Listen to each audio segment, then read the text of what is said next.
Hello friends, welcome to sky limit institute YouTube channel. વિદ્યાર્થી મિત્રો, આવનારી સરકારી ભરતી જેવી કે બિન સચિવાલય, તલાટી, ક્લાર્ક, કોન્સ્ટેબલ આ દરેક સરકારી ભરતીની અંદર મહત્ત્વનો ટોપિક માની શકાય એવો કે સામાજિક વિજ્ઞાન. તો વિદ્યાર્થી મિત્રો, સામાજિક વિજ્ઞાન વિશે સચોટ અને સંપૂર્ણ માર્ગદર્શન મેળવવા ફરી એકવાર આપનું હાર્દિક સ્વાગત કરું છું સ્કાય લિમિટ ઇન્સ્ટિટ્યૂટ યુટ્યુબ ચેનલમાં. તો વિદ્યાર્થી મિત્રો, આજે આપણે અભ્યાસ કરીશું સામાજિક વિજ્ઞાન કે ધોરણ 5 થી 10નું જે સામાજિક વિજ્ઞાન છે એના વિશે. તો ચાલો મિત્રો સ્ટાર્ટ કરીએ સામાજિક વિજ્ઞાન. સૌપ્રથમ પહેલો પ્રશ્ન જોઈએ તો કે ગુજરાતના કયા જિલ્લામાંથી મળતા ચૂનાના પથ્થરમાંથી ચૂનાનું તત્વ 97% જેટલું હોય છે? તો ગુજરાતના જામનગર જિલ્લામાંથી મળતા ચૂનાના પથ્થરમાંથી ચૂનાનું તત્વ 97% જેટલું હોય છે. નર્મદા ખીણ યોજનાનો લાભ કયા કયા રાજ્યોને થવાનો છે? તો કે નર્મદા ખીણ યોજનાનો લાભ ગુજરાત, મધ્યપ્રદેશ અને રાજસ્થાન જેવા રાજ્યોને લાભ થવાનો છે. હજારીબાગ શાની ખાણો માટે જાણીતું છે? તો કે હજારીબાગ અભ્રકની ખાણો માટે જાણીતું છે.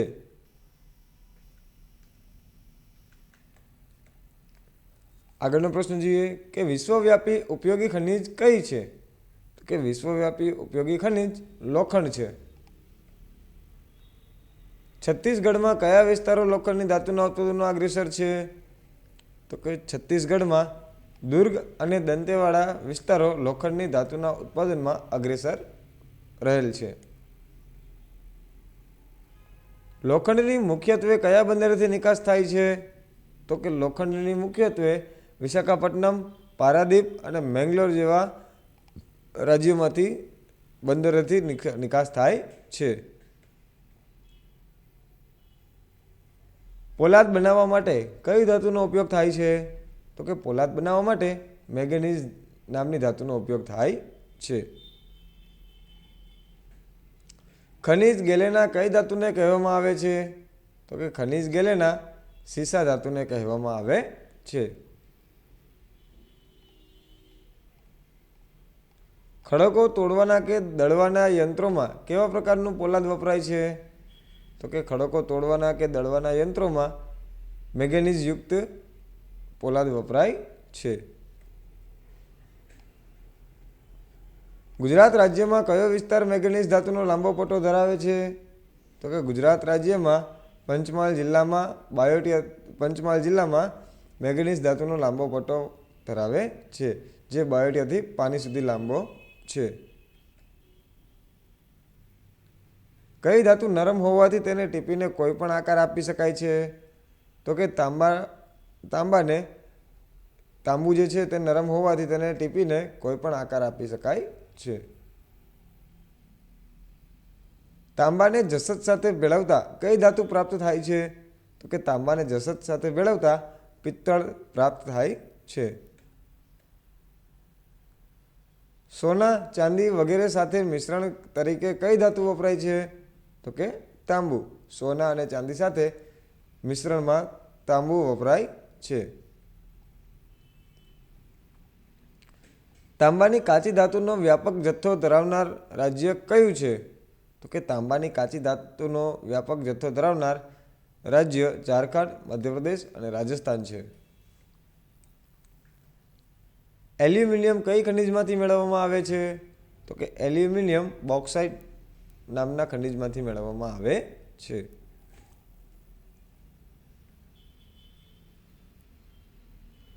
ગુજરાતમાં બોક્સાઇટનો વિશાળ જથ્થો ક્યાંથી મળી આવે છે? તો કે ગુજરાતમાં બોક્સાઇટનો વિશાળ જથ્થો જામનગર અને કચ્છ જિલ્લામાંથી મળી આવે છે.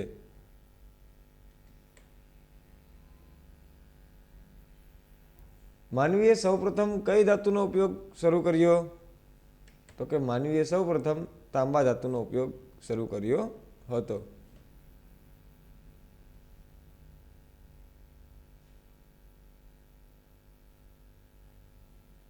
સીસાનો ઉપયોગ શામાં થાય છે?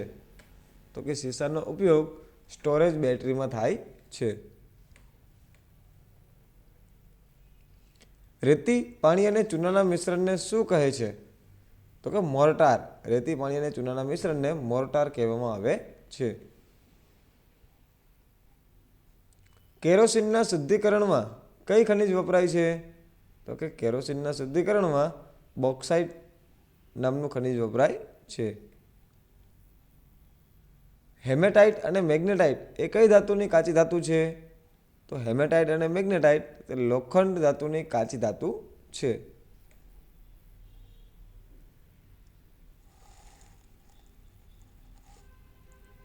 ખનિજ એટલે શું?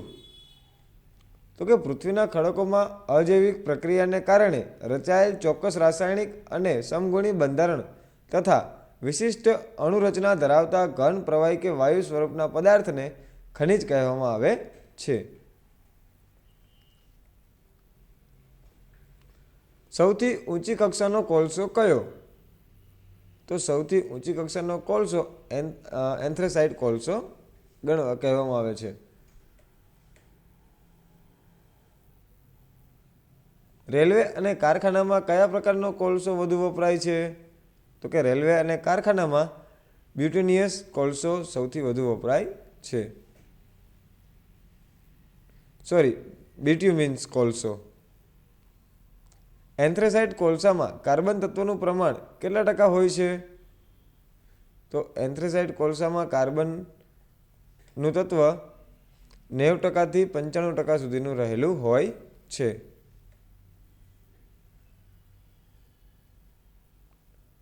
ભારતમાં સર્વપ્રથમ કયા કૂવામાંથી ખનિજ તેલ મળી આવ્યું હતું? તો ભારતમાં સર્વપ્રથમ માકુમના કૂવામાંથી ખનિજ તેલ મળી આવ્યું હતું, જે આસામમાં છે, અને 1867માં ખનિજ તેલ મળી આવ્યું હતું. ઓએનજીસીનું પૂરું નામ શું છે? તો કે ઓએનજીસીનું પૂરું નામ oil and natural gas corporation છે. ગુજરાતનું સૌથી વધુ મહત્વનું ખનિજ તેલ ક્ષેત્ર કયું છે? તો ગુજરાતનું સૌથી વધુ મહત્વનું ખનિજ તેલ ક્ષેત્ર અંકલેશ્વર છે, જે જૂન 1960થી સ્થાયી છે.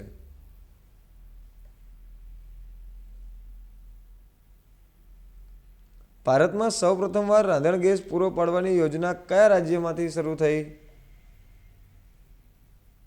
તો ભારતમાં સૌપ્રથમવાર રાંધણ ગેસ પૂરો પાડવાની યોજના ગુજરાત રાજ્યમાં થઈ હતી, અને વડોદરા જિલ્લાથી.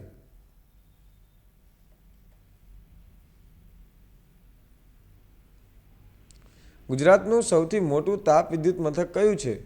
તો કે ગુજરાતનું સૌથી મોટું તાપ વિદ્યુત મથક ધોવારણ છે. સફેદ કોલસો એટલે શું? તો કે સફેદ કોલસો એટલે જળ વિદ્યુત. ગુજરાતમાં સૌથી મોટું જળ વિદ્યુત મથક ક્યાં આવેલું છે? તો કે ગુજરાતમાં સૌથી મોટું જળ વિદ્યુત મથક ઉકાઈમાં આવેલું છે, જે તાપી નદી પર સ્થિત જોવા મળે છે.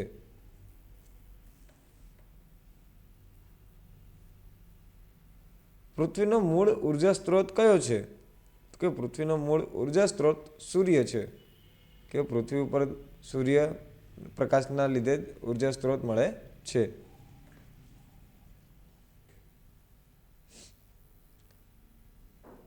દેશમાં સૌથી વધુ સૂર્યશક્તિ મેળવતું રાજ્ય કયું છે?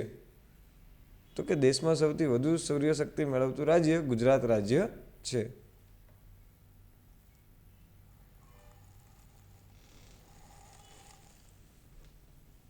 ભારતનો સૌથી મોટો સોલાર પ્લાન્ટ ક્યાં આવેલો છે? તો કે ભારતનો સૌથી મોટો સોલાર પ્લાન્ટ માધવપુરમાં આવેલો છે, અને માધવપુર કચ્છ જિલ્લામાં આવેલું છે. ગુજરાતમાં કયા સમુદ્ર કિનારે 1.10 મેગાવોટનો વિન્ડ ફાર્મ કાર્યરત છે? તો ગુજરાતમાં કચ્છના માંડવીના દરિયા કિનારે 1.10 મેગાવોટનો વિન્ડ ફાર્મ કાર્યરત છે. ભારતનું સૌથી મોટું વિન્ડ ફાર્મ ક્યાં આવેલું છે? તો કે ભારતનું સૌથી મોટું વિન્ડ ફાર્મ તમિલનાડુના ગુચ્ચુમાં આવેલું છે.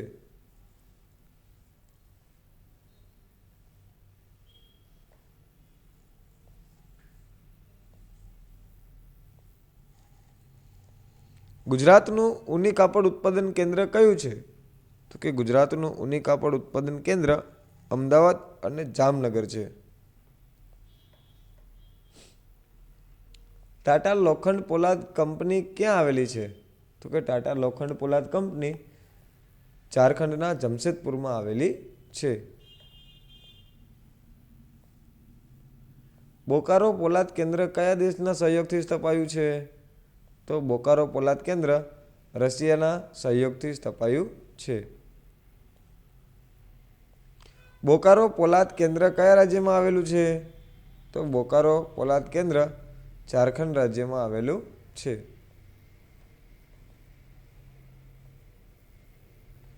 રાષ્ટ્રીય ધોરીમાર્ગ નંબર 8 કયા બે શહેરોને જોડે છે? તો ધોરીમાર્ગ નંબર 8 દિલ્હીથી મુંબઈ શહેરને જોડે છે. રાષ્ટ્રીય ધોરીમાર્ગ નંબર 2 કયા નામે ઓળખાય છે? તો કે ગ્રાન્ડ ટ્રંક રોડના નામે રાષ્ટ્રીય ધોરીમાર્ગ નંબર 2 ઓળખાય છે. ભારતનો સૌથી લાંબો રાષ્ટ્રીય ધોરીમાર્ગ કયો છે? તો કે ભારતનો સૌથી લાંબો રાષ્ટ્રીય ધોરીમાર્ગ 7 નંબરનો છે, જેની લંબાઈ 2372 કિલોમીટરની છે.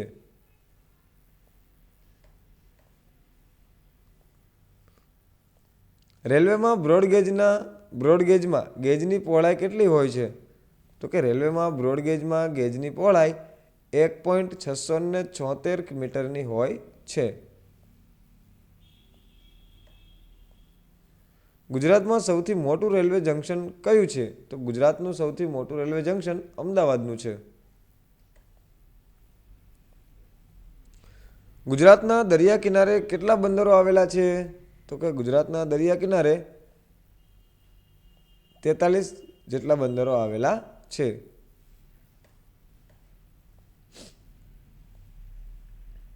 એસટીડીનું પૂરું નામ આપો. તો કે એસટીડીનું પૂરું નામ છે સબસ્ક્રાઇબર્સ ટ્રંક ડાયલિંગ.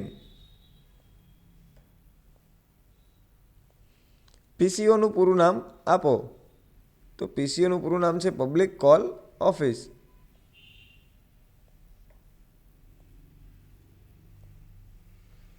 વિશ્વમાં સૌથી વધુ પ્રસારણ કેન્દ્રો ધરાવતું નેટવર્ક કયું છે?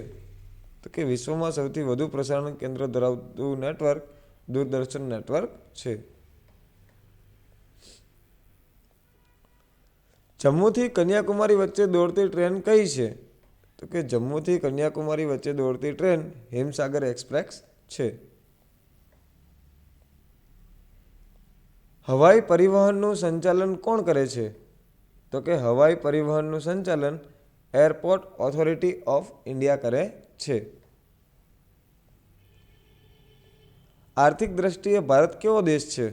તો કે આર્થિક દ્રષ્ટિએ ભારત વિકાસશીલ દેશ છે.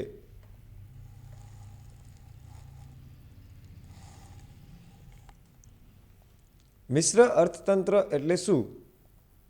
તો કે એકબીજાથી તદ્દન વિરુદ્ધ એવી બજાર પદ્ધતિ અથવા મૂડીવાદી પદ્ધતિ અને સમાજવાદી પદ્ધતિનો સમન્વય અથવા મધ્યમ એટલે તે મિશ્ર અર્થતંત્ર. વિશ્વ વ્યાપાર સંગઠનનું વડું મથક ક્યાં આવેલું છે?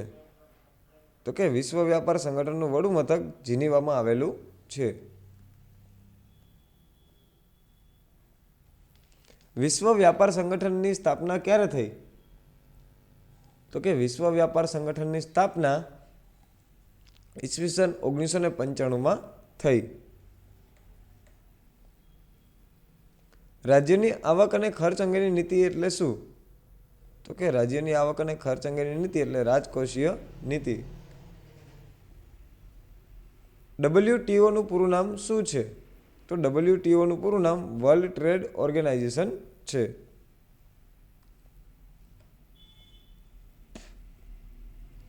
CNGનું પૂરું નામ શું છે? તો કે CNGનું પૂરું નામ કમ્પ્રેસ્ડ નેચરલ ગેસ.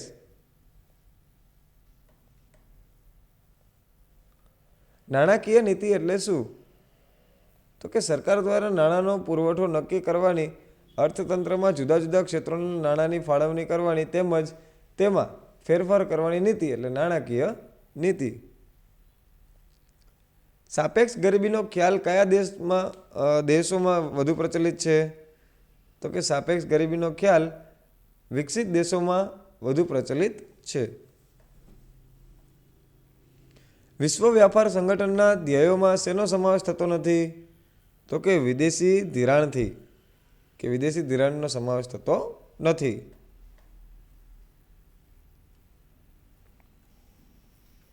કઈ યોજનાનો હેતુ ગ્રામ વિસ્તારના લોકોને વેતનની સાથે કામના બદલામાં અનાજ પૂરું પાડવાનો છે?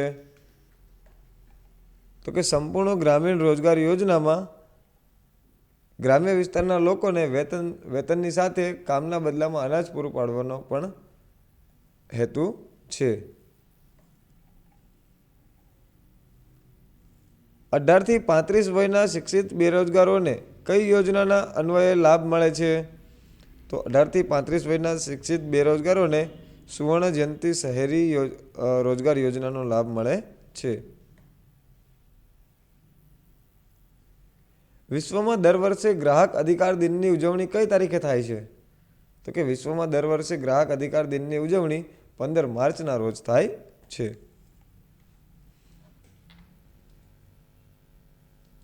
ભારતમાં ગ્રાહક સુરક્ષાના કાર્યક્રમો ક્યારે શરૂ થાય છે?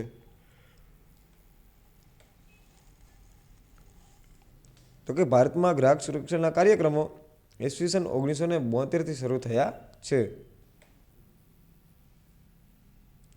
જાહેર વિતરણ વ્યવસ્થા કોનું ઉત્તરદાયિત્વ બને છે? તો જાહેર વિતરણ વ્યવસ્થા કેન્દ્ર સરકાર અને રાજ્ય સરકારનું ઉત્તરદાયિત્વ બને છે. ગ્રાહક સુરક્ષા અધિનિયમ કઈ સાલમાં અમલી બન્યો?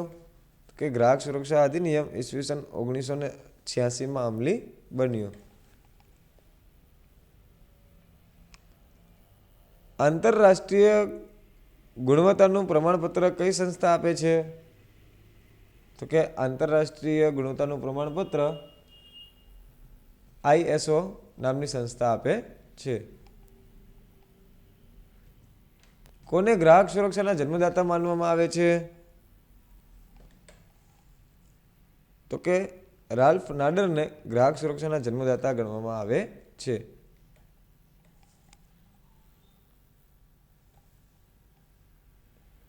ઇન્ડિયન સ્ટાન્ડર્ડ ઇન્સ્ટિટ્યૂટ ISIની સ્થાપના કઈ સાલમાં થઈ હતી? તો કે ઇન્ડિયન સ્ટાન્ડર્ડ ઇન્સ્ટિટ્યૂટ ઈસવીસન 1947માં થઈ હતી.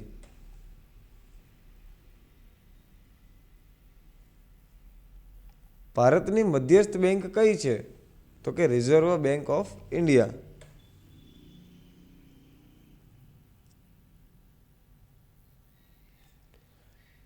ડીજીપીનું પૂરું નામ શું છે? તો કે ડીજીપીનું પૂરું નામ છે ગ્રોસ ડોમેસ્ટિક પ્રોડક્ટ.